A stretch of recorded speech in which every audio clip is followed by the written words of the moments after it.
Welcome to the Onugbu Soup proper. Yes, you first watched Road to Onugbu Soup. Now this is the Onugbu Soup proper.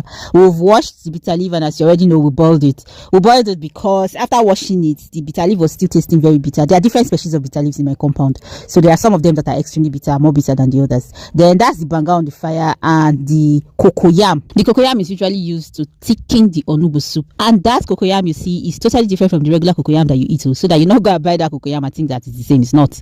Then we've washed the banga, as you can see, put it inside the pot and let it begin to boil. Usually in my house, because of the nature of the different type of bangas that we have, we used to remove oil from it because it has a lot of oil in most cases.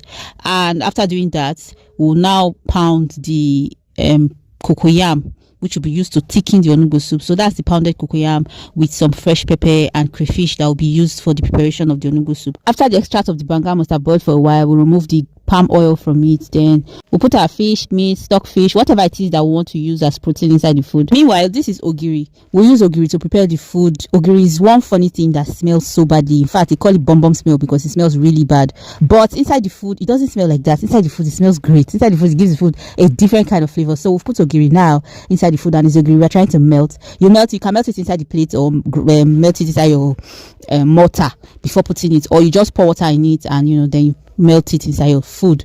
You put it inside. So now after putting ogiri, we're putting the pounded cocoyam. Cocoyam, like I said, is not the regular kind of cocoyam that you eat, boil and eat. This one, if you boil it, you'll not be able to eat it the way you eat that normal cocoyam. I think this cocoyam is just meant to thicken soup. So if you go to the market and you ask them in the Igbo line for this particular cocoyam to thicken ofonugbo, they will give it to you. We've grinded our pepper, we've added pepper, added crayfish, added salt, added seasoning cube, everything edible. Then the next point should have been bitter leaf. But you know what happened? That particular day, they sent me on an errand, so I was not there when they added bitter leaf.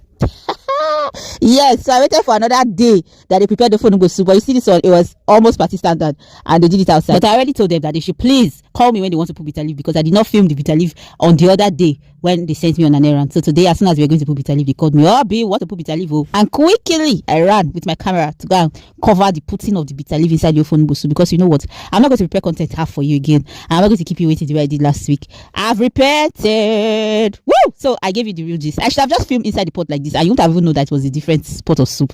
But I'll definitely give you the full gist. That's the reason why I filmed this surrounding like this. I said I was going to tell you the truth. It's not the same pot of soup. The first pot of soup we used to start preparing this soup ended up being a different one at the end of the day. But guess what? Now the same Onugbu now we cook. And the method from beginning to the end was pretty much the same. Oh yeah, clap for me now.